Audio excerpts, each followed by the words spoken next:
ശ്രീ അച്യുതമേനോനെ അന്നൊക്കെ വിളിച്ചിരുന്നത് gentleman communist എന്നാണ്. ജെന്റിൽമാൻ കമ്മ്യൂണിസ്റ്റ് അതൊരു കോൺട്രഡിക്ഷൻ ഇൻ ടേംസ് ആയിട്ട് തോന്നാം. പക്ഷേ എന്നിരുന്നാലും അദ്ദേഹത്തിനെ വിളിച്ചിരുന്നത് ജെന്റിൽമാൻ കമ്മ്യൂണിസ്റ്റ് എന്നും അതുപോലെ നെഹ്റൂവിയൻ കമ്മ്യൂണിസ്റ്റ് എന്നും വിളിച്ചിരുന്നു. അപ്പോൾ അത് കേൾക്കുമ്പോൾ എൻ്റെ മനസ്സിൽ തോന്നിയ ഒരു വികാരം ഞാൻ പറയാം. അതായത് അതിൽ ആശ്ചര്യകരമായ ഒന്നുമില്ല. പ്രത്യേകിച്ച് നെഹ്റൂവിയൻ കമ്മ്യൂണിസ്റ്റ് എന്ന് പറയുമ്പോൾ നെഹ്റു ഒരു കമ്മ്യൂണിസ്റ്റ് ആയിരുന്നില്ല. അദ്ദേഹത്തിൻ്റെ ആത്മകഥയിലാണോ ഡിസ്കവറി ഓഫ് ഇന്ത്യയിലാണോ എന്ന് അറിഞ്ഞുകൂടാ, ഈ ഓർഗനൈസ്ഡ് കമ്മ്യൂണിസ്റ്റ് പാർട്ടി പ്രവർത്തനത്തിനെ കുറിച്ചൊക്കെ വളരെ നിശിതമായിട്ട് അദ്ദേഹം എഴുതിയിട്ടുണ്ട്. അതേസമയത്ത് അദ്ദേഹം ഒരു വലിയ സോഷ്യലിസ്റ്റ് ചിന്താഗതിക്കാരനും സോഷ്യലിസ്റ്റ് വിഷനുള്ള ആളുമായിരുന്നു എന്നുള്ളതിൻ്റെ ഒരു സംശയം വേണ്ട. അപ്പോൾ നെഹ്റൂവിയൻ കമ്മ്യൂണിസ്റ്റ് എന്ന് പറയുമ്പോൾ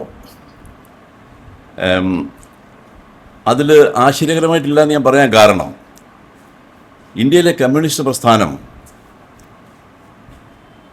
ഒരു കാലഘട്ടത്തിന് ശേഷം 50കളിൽ ഈ പാർലമെൻ്ററി ജനാധിപത്യം എന്ന് പറയുന്ന ആ ഒരു സമ്പ്രദായം ഏറ്റെടുത്തതോടുകൂടി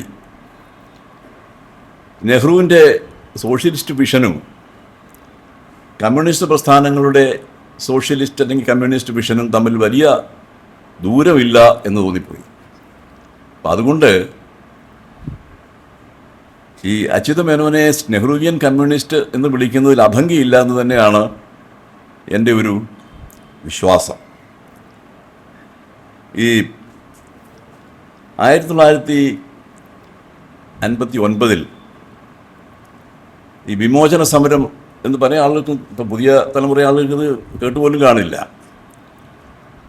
1959 57 EMSൻ്റെ മന്ത്രിസഭ വരുന്നു.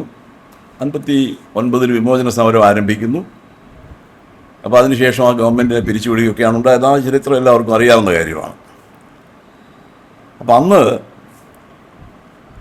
ശ്രീ അച്യുതമേനോൻ, എൻ്റെ ഓർമ്മ ശരിയാണെങ്കിൽ ആഭ്യന്തരമന്ത്രിയായിരുന്നു ആ മിനിസ്ട്രിയിൽ. അന്ന് ഞാൻ ഏതാണ്ട് 8ാം ക്ലാസ്സിലും 9ാം ക്ലാസ്സിലും മറ്റും പഠിക്കുന്ന സമയമാണ്. അപ്പോൾ അന്ന് ഈ രാഷ്ട്രീയത്തിനെക്കുറിച്ചൊന്നും നമുക്കതിനെക്കുറിച്ച് വ്യക്തമായ ഒരു ധാരണയുണ്ടായിരുന്നൊരു സമയമല്ല. എന്നാൽ പോലും ഈ ആഭ്യന്തരമന്ത്രി എന്ന് പറയുമ്പോൾ ഏറ്റവും കൂടുതൽ പഴി കിട്ടുന്നതും ചീത്ത കേൾക്കേണ്ടി വരുന്നതും ഒക്കെ ഈ ആഭ്യന്തരമന്ത്രിക്കാണ്. അതും പ്രത്യേകിച്ച് ഈ വിമോചന സമരം മാതിരിയുള്ള സമരങ്ങളൊക്കെ നടക്കുമ്പോൾ അല്ലെങ്കിൽ തന്നെ പഴിയേൽക്കുന്ന ഒരാളാണ് ഈ ആഭ്യന്തരമന്ത്രി എന്ന് പറയുന്നത്. ആ സമയത്ത് വളരെയധികം ഈ മുദ്രാവാക്യങ്ങളിങ്ങനെ മുഴങ്ങിക്കേട്ടിരുന്ന ഒരു സമയമാണ്. ആ മുദ്രാവാക്യങ്ങളിൽ EMS നമ്പൂതിരിപ്പാടിനെക്കുറിച്ച്, KR ഗൗരിയമ്മയെക്കുറിച്ച്, TB തോമസിനെക്കുറിച്ച്, MM ഗോവിന്ദൻ നായരെക്കുറിച്ച്, ജോസഫ് മുണ്ടശ്ശേരിയെക്കുറിച്ച്, ചാത്തൻ മാസ്റ്ററെക്കുറിച്ചും ഒക്കെ ഭയങ്കരമായ അതിശയപാർഹമായ വൾഗറായ ധാരാളം മുദ്രാവാക്യങ്ങളൊന്ന് ഉയർത്തിവിട്ടിട്ടുണ്ടായിരുന്നു ആ സമയത്ത്. അപ്പം ഞങ്ങൾ കുട്ടികളായ ഞങ്ങൾക്കെന്ന് പറഞ്ഞാൽ വലിയ ഹരമാണിത് കേൾക്കുന്നത്. മനസ്സിലാഞ്ഞിട്ടില്ല അത് കേൾക്കുന്നത്. തന്നെയല്ല, ഞങ്ങൾക്ക് ഹരമുണ്ടാക്കുന്ന മറ്റൊരു കാര്യങ്ങളുണ്ടായിരുന്നു. സ്കൂളുകളെല്ലാം അവധി എക്സ്റ്റെൻഡ് ചെയ്ത് സ്കൂൾ തുറന്നിട്ടേ ഇല്ല. അപ്പോൾ അത് ഏറ്റവും സന്തോഷകരമായ ഒരു കാര്യമായിരുന്നു ആ സമയത്ത്. എന്നാൽ പിൽക്കാലത്ത് എനിക്ക് തോന്നിയിട്ടുള്ളൊരു കാര്യം ഞാൻ പറയാം. ഈ മുദ്രാവാക്യങ്ങൾ ഒന്നും അച്യുതമേനോനെ കുറിച്ചായിരുന്നില്ല. അദ്ദേഹമായിരുന്നു ആഭ്യന്തരമന്ത്രി. ഏറ്റവും കൂടുതൽ മുദ്രാവാക്യത്തിന് ശരവ്യമാകേണ്ടത് അദ്ദേഹമായിരുന്നു. പക്ഷേ അദ്ദേഹത്തിനെക്കുറിച്ച് ഒരു മുദ്രാവാക്യവും ആ സമയത്ത് ഈ വിമോചന സമരക്കാർ ഉയർത്തിവിട്ടില്ല എന്നുള്ളതൊരു സത്യമാണ്. അപ്പോൾ അതിൻ്റെ കാരണം എന്താണെന്ന് ചോദിച്ചു കഴിഞ്ഞാൽ അതായിരുന്നു വ്യക്തിത്വം. ശ്രീ അച്യുതമേനോൻ്റെ വ്യക്തിത്വം എന്ന് പറഞ്ഞാൽ അതാണ്.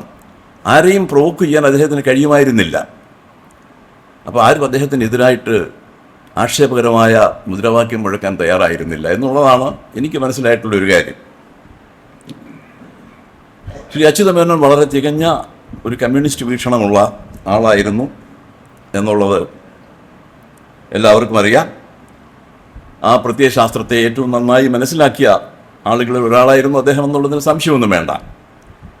പക്ഷേ നമ്മൾ മനസ്സിലാക്കേണ്ട ഒരു കാര്യം, ആ പ്രത്യയ ശാസ്ത്രം അനുസരിച്ച് തൊഴിലാളി വിപ്ലവവും സായുധ വിപ്ലവവും തൊഴിലാളി വർഗ സർവാധിപത്യവും ഒന്നും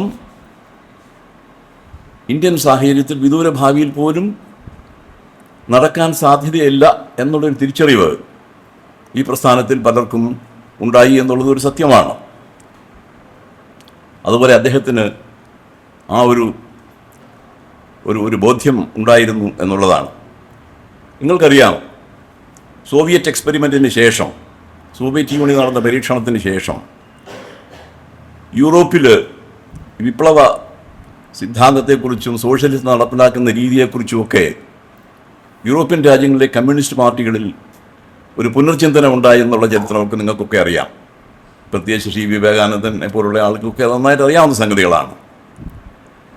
അപ്പോൾ അതിൻ്റെ ഒരു അനുരണനം തീർച്ചയായിട്ടും ഇന്ത്യയിൽ കമ്മ്യൂണിസ്റ്റ് പ്രസ്ഥാനത്തിനുണ്ടായി എന്നുള്ളത് സത്യമാണ്.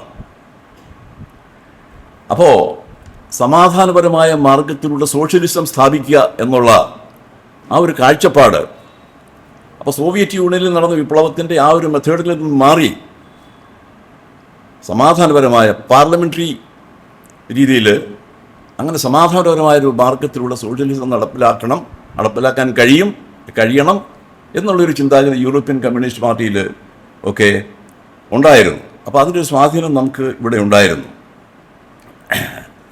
ഈ അന്നത്തെ യൂറോപ്യൻ രാജ്യങ്ങളിലെ കമ്മ്യൂണിസ്റ്റ് പാർട്ടികളുടെ വലിയ പ്രധാന നേതാക്കന്മാരും വലിയ തിയററ്റീഷ്യൻസൊക്കെ, ഇപ്പോൾ അന്റോണിയോ ഗ്രാംഷി കുറിച്ച് എല്ലാവരും പലരും കേട്ടിട്ടുണ്ടാവും. അതുപോലെ തന്നെ പാൽമിറോ തോളിയാത്തി എന്ന് പറയുന്ന ആൾ, പിന്നെ സാന്റിയാഗോ കറില്ല എന്ന് പറയുന്ന ആൾ, ഇങ്ങനെ ഒരുപാട് അനേകം കമ്മ്യൂണിസ്റ്റ് താത്വികാചാര്യന്മാർ ഈ കമ്മ്യൂണിസ്റ്റ് പ്രസ്ഥാനത്തിനെ മറ്റൊരു പാതയിലൂടെ തിരിച്ചുവിടാൻ ശ്രമിച്ച ആളുകളാണ്. അപ്പോൾ അത് മനസ്സിലാക്കി ആ ഒരു ബോധ്യം ഉൾക്കൊണ്ട ഇന്ത്യയിലെ ഏറ്റവും പ്രധാനപ്പെട്ട നേതാക്കന്മാരിൽ ഒരാളായിരുന്നു ശ്രീ അച്യുതമേനോൻ എന്നാണ് എനിക്ക് തോന്നിയിട്ടുള്ളത്. അതായിരുന്നു അദ്ദേഹത്തിൻ്റെ വീക്ഷണം. പിന്നെ അദ്ദേഹം മുഖ്യമന്ത്രിയാകുന്ന ഒരു കാലത്തിനെക്കുറിച്ച് ഇവിടെ പറഞ്ഞു കഴിഞ്ഞു ഓൾറെഡി. അദ്ദേഹത്തിൻ്റെ ദീർഘവീക്ഷണം, നല്ലൊരു അഡ്മിനിസ്ട്രേറ്ററായി പേരെടുക്കാൻ കഴിഞ്ഞ ഒരു വ്യക്തിയാണ് ശ്രീ അച്യുതമേനോൻ എന്നുള്ള കാര്യത്തിൽ സംശയമില്ല. അനേകം ക്ഷേമപ്രവർത്തനങ്ങൾ, മനുഷ്യൻ്റെ ക്ഷേമത്തെ ഊന്നിയുള്ള കർമ്മപരിപാടികൾ, ഇതൊക്കെ അദ്ദേഹം ആവിഷ്കരിച്ച് നടപ്പിലാക്കാൻ ശ്രമിച്ചു എന്നുള്ളത് വളരെ പ്രധാനപ്പെട്ട ഒരു സംഗതിയാണ്. അദ്ദേഹത്തിന് സ്ഥാപിച്ച സ്ഥാപനങ്ങൾ, എത്രയോ സ്ഥാപനങ്ങൾ, അതിനെക്കുറിച്ചൊക്കെ ഇവിടെ പറഞ്ഞു കഴിഞ്ഞു. അതിനെക്കുറിച്ച് ഞാനൊന്നും പറയേണ്ട കാര്യമില്ല. ഇതെല്ലാം കേരള സംസ്ഥാനത്തിൻ്റെ സമഗ്രമായ വികസനത്തിനെ ലക്ഷ്യമാക്കിക്കൊണ്ടുള്ളതാണ് എന്നുള്ള കാര്യത്തിൽ സംശയമില്ല. അതുപോലെ തന്നെ അദ്ദേഹം 56 തയ്യാറാക്കിയ ടുവേഴ്സ് എ പ്രോസ്പെറസ് കേരള, അതിനെക്കുറിച്ച് സംസാരിച്ചു കഴിഞ്ഞു ശ്രീ അനിൽ. അത് അന്ന് വാസ്തവത്തിൽ കമ്മ്യൂണിസ്റ്റ് പാർട്ടിയുടെ മാനിഫെസ്റ്റോയുടെ അടിസ്ഥാനമായ ഒരു രേഖയാണത്.